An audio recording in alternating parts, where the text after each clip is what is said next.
आप सभी का दस्तक कोचिंग वाराणसी के ऑनलाइन क्लास में हार्दिक स्वागत है। आज हम इस वीडियो में बात करने वाले हैं दक्षिण भारत के प्रमुख जो है पर्वतों की, उनकी जो विशेष ऊंची चोटियां हैं जो कि एग्जाम में पूछी जाती हैं बार बार, उनको देखेंगे और कुछ प्रमुख पहाड़ियों को देखेंगे। या ये कह सकते हैं कि दक्षिण भारत में पर्वत या फिर पहाड़ी से रिलेटेड जो भी क्वेश्चन बनते हैं या फिर जो भी क्वेश्चन एग्जाम में अभी तक पूछे गए हैं उनको सबको इसमें समाहित किया गया है। आप मैप के माध्यम से सीखेंगे बड़े ही सरल अंदाज में। जैसा कि आप जानते हैं कि दस्तक कोचिंग वाराणसी जो है अपने फैक्ट के लिए जाना जाता है और सरल शब्दों में समझाने के लिए जाना जाता है। इसके जस्ट पहले वीडियो में मैंने जो है आपको मध्य भारत के पर्वत श्रृंखलाओं को बताया था। उसके पहले वीडियो में मैंने भारत के भौतिक विभाजन में हिमालय को बहुत ही अच्छे ढंग से समझाया था आपको कि कैसे कैसे उसका विभाजन हुआ था। इसके बाद आपको एक लेक्चर और मिलेगा भारत के पर्वत से रिलेटेड, जिसमें हम पूर्वोत्तर राज्य के पर्वत और जो है पहाड़ों को देखेंगे और अगल बगल जैसे अंडमान निकोबार और आपका लक्षद्वीप, ये सब केंद्र शासित प्रदेश हैं, उनके भी हम जो है पर्वतों को उसमें देखेंगे और उनकी खास करके पूछा जाता है कि इसकी जो है सर्वोच्च चोटी कौन सी है। ये सब चीजें हम देखेंगे अमूमन। तो चलिए देर न करते हुए वीडियो को शुरू करते हैं और आप बीच में स्किप करके मत जाइएगा, नहीं तो अधूरी जानकारी आप लेके जाएंगे तो कहीं ना कहीं आप एग्जाम में जो है दिक्कत का सामना आपको करना पड़ेगा। चलिए स्क्रीन पे चलते हैं सीधे। देखिए, एक मैप मैंने लिया है इंडिया का। उसके पीछे कारण यही है कि कुछ लोग ऐसे भी हैं जो अभी नई नई तैयारी शुरू किए हैं जो बच्चे, तो उनको ये जानना जरूरी है कि हमारे जो भारत देश में कि कहाँ कहाँ पे कौन कौन से राज्य स्थित हैं। जैसे यहाँ पे देखिए गुजरात, महाराष्ट्र, कर्नाटका, ये बीच में छोटा सा गोवा है, केरला है, तमिलनाडु। तो ये आप देख सकते हैं, आपके खाली बस देखने पर्पज से। हमारा उद्देश्य इसको पूरा पढ़ाना नहीं है क्योंकि इसको हमने बेसिक क्लास में पढ़ा चुका। अब देखिए इसमें अगर हम बात करें सीधे सीधे, क्योंकि हमारा टॉपिक है दक्षिण भारत के प्रमुख पर्वत, तो हम सीधे चलते हैं दक्षिण भारत के प्रमुख पर्वत की तरफ। तो ये देखिए, ये पूरा जो दक्षिण भारत को कह सकते हैं प्रायद्वीपीय जो भारत है। प्रायद्वीपीय का मतलब होता है जो तीन तरफ से पानी से घिरा हो, ऐसा जमीन, ऐसा भूभाग जो तीन तरफ से क्या हो, पानी से घिरा हो और एक तरफ की भूमि जो बच रही है वो क्या हो, पानी से न लगा हुआ हो। जैसे आप देख रहे हैं कि ये वाला पूरा एरिया क्या है, अगर आपको मैं समझा दूं एक छोटे से समय में, तो ये पूरा एरिया आप देख रहे हैं एक तरफ से ये, एक तरफ से ये और एक तरफ से ये आपका नीचे वाला एरिया है ना। देखिए चार, अगर इसको चार भागों में डिवाइड करें, एक ये वाला हिस्सा, एक ये वाला हिस्सा, एक ये वाला हिस्सा और एक ये वाला हिस्सा, तो तीन तरफ से देख रहे हैं कि ये समुद्र से घिरा हुआ जो है क्या है, भूमि है। तो इसको हम प्रायद्वीपीय जो है भारत का क्षेत्र कहते हैं। तो खास करके देखेंगे प्रायद्वीपीय भारत में, तो प्रायद्वीपीय भारत में ये जो पूरब की तरफ है इसको पूर्वी घाट कहते हैं, इसमें भी अलग अलग नाम है। और ये इस तरफ देखेंगे तो ये पश्चिमी घाट है, इसमें भी अलग अलग पर्वतों के नाम है जो कि आगे हम जो है इसमें देखेंगे। तो चलिए, ये एक तो आप लोग को परिचय मैंने बता दिया कि दक्षिण भारत क्या है और ये प्रायद्वीपीय मैदान जो है किसे कहते हैं। आगे अगर आप देखेंगे, अब देखिए प्रायद्वीपीय भारत की अगर हम प्रमुख पहाड़ियों की या पर्वतों की चर्चा करें तो उसमें हम दो कैटेगरी में बांट के पढ़ते हैं। एक पूर्वी घाट या तट इसको कहते हैं, या फिर पश्चिमी घाट या फिर तट कहते हैं। पूर्वी घाट में अगर हम बात करें तो खास करके देखेंगे तो इसमें आपको याद रखना है, बस कभी कभी एग्जाम में ये भी पूछ देता है कि पूर्वी तट कौन कौन से हैं।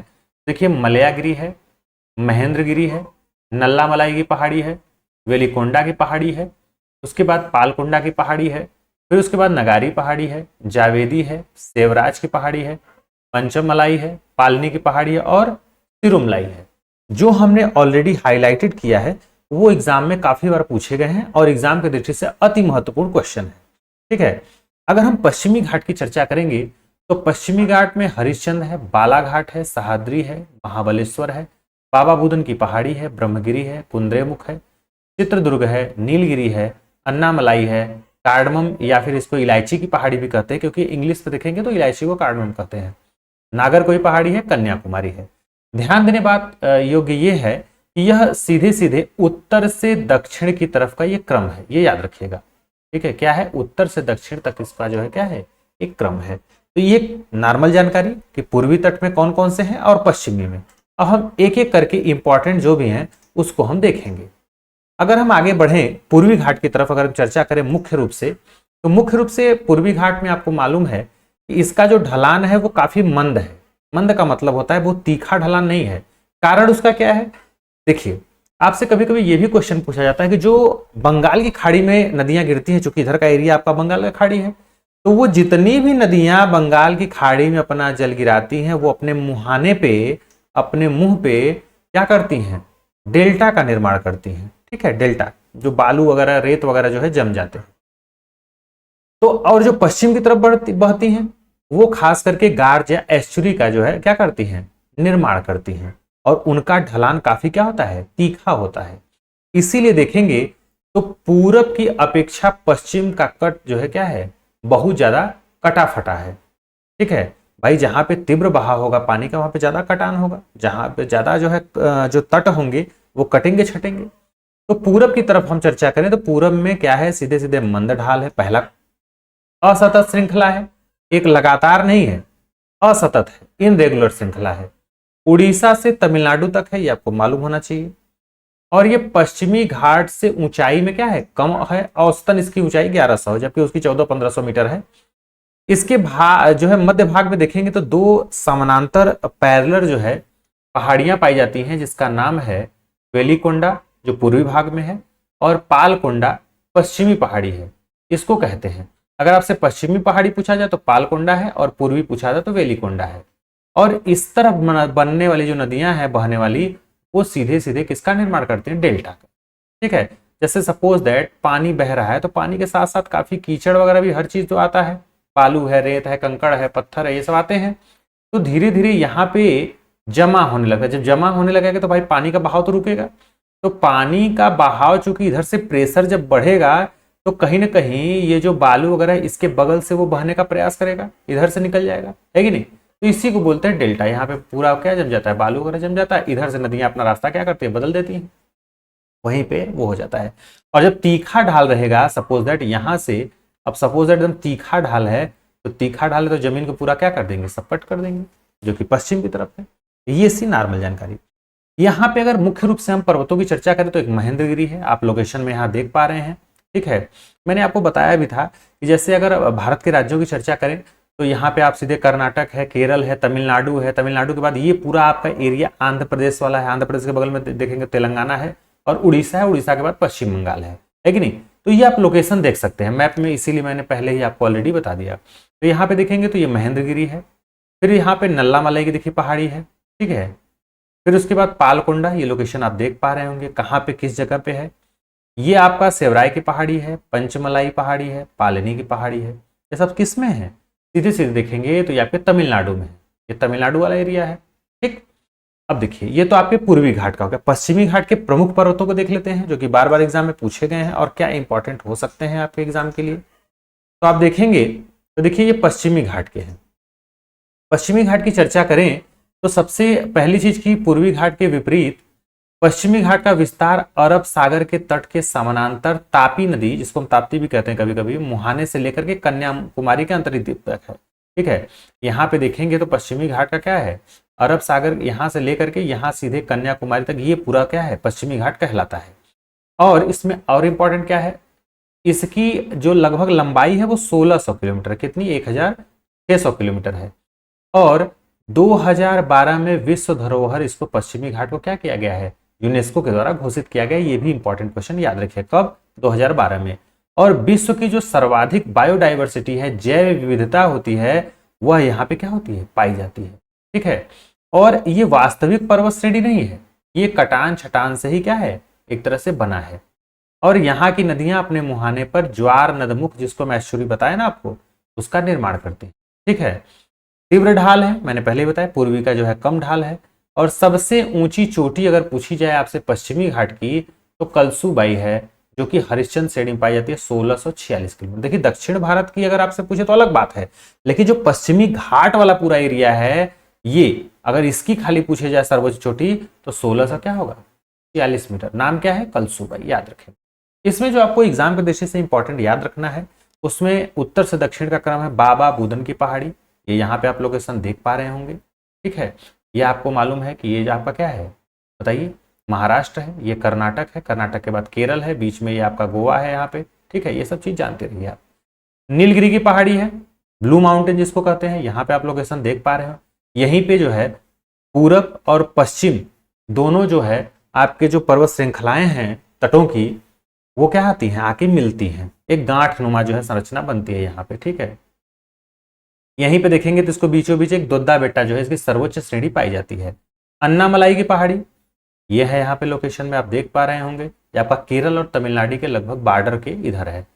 कार्डमम जिसको इलायची की पहाड़ी कहते हैं, ये काफी नीचे है, देखिए यहाँ पे, है कि नहीं। आगे विस्तृत हम इस पर चर्चा करेंगे, जो इंपॉर्टेंट पहाड़ियां हैं या फिर पर्वत श्रृंखलाएं और उनकी सर्वोच्च चोटी। यहां तक चीजें आई होप आपको स्पष्ट हो गई होंगी, ठीक है। पूर्वी देख लिया हमने, पश्चिमी देख लिया। अब देखिए अन्नामलाई की पहाड़ी, अब हम थोड़ा सा डिटेल में इसको देखेंगे। अन्नामलाई पहाड़ी की बात की जाए तो सीधे सीधे देखेंगे कि ये आपका जो है यही पूरा एरिया जो है अन्नामलाई की पहाड़ी कहलाता है। यहाँ पे ये लोकेशन जो है आपका देख रहे हैं, ठीक। अब देखेंगे तो इसमें इंपॉर्टेंट फैक्ट क्या है कि ये पश्चिमी घाट में स्थित ये जो पहाड़ी है वो तमिलनाडु और केरल में फैला है, पहला चीज। और इन्हें एलिफेंटा पहाड़ी के नाम से भी क्या होता है, जाना जाता है। किस नाम से, एलिफेंटा पहाड़ी के नाम से इनको जाना जाता है।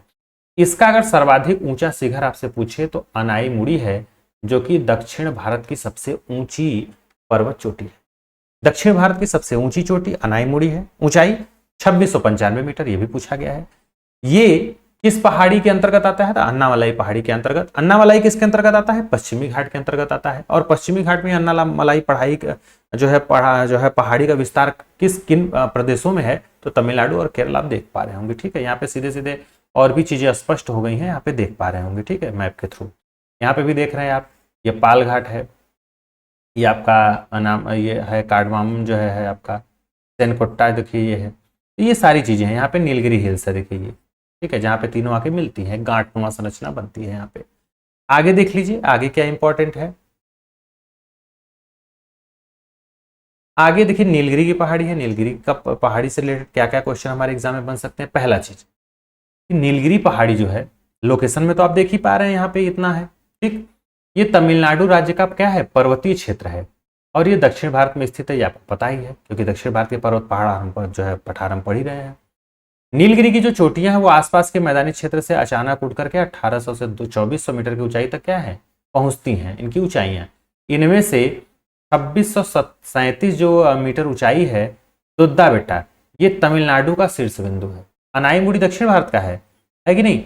लेकिन यहाँ पे देखेंगे तो ये 2637 जो है मीटर, ये दोद्दा बेट्टा तमिलनाडु का क्या है, शीर्ष बिंदु है, उच्चतम बिंदु है।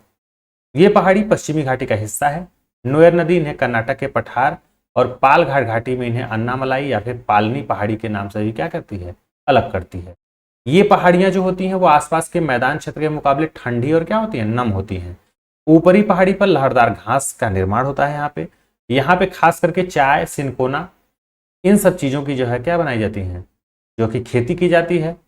और सब्जियों की भी व्यापक यहाँ पे क्या होती है, खेती होती है। पश्चिमी घाट की बात की जाए तो स्थानीय रूप से महाराष्ट्र में इसको सह्याद्री बोलते हैं, और कर्नाटक और तमिलनाडु में नीलगिरी, और केरल में अनाईमलाई या फिर इलायची कहिए या फिर कार्डमम इंग्लिश में कहिए, पहाड़ी के नाम से इसको क्या किया जाता है, जाना जाता है। यहाँ पे देख सकते हैं आप, नीलगिरी, अन्नामलाई और पालनी की जो पहाड़ी है वो समशीतोष्ण वनों के क्या है, अंतर्गत आती है, ठीक है। और जिन्हें हम क्या कहते हैं, शोला कहते हैं, ये भी आप जानते रहिए। आगे चलिए, आगे फैक्ट को देख लेते हैं।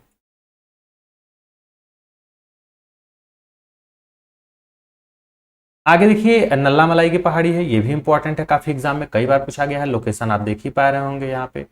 अब देखिए नल्ला मलाई पर्वत का खासी बात यह है कि ये पहली बात तो ब्लैक पहाड़ी के नाम से जाना जाता है, पहला चीज। दूसरा चीज, ये पूर्वी आंध्र प्रदेश राज्य में पूर्वी घाट की जो है घाटियों और समानांतर पर्वत श्रेणियों दक्षिण पूर्वी भारत में क्या है, स्थित है।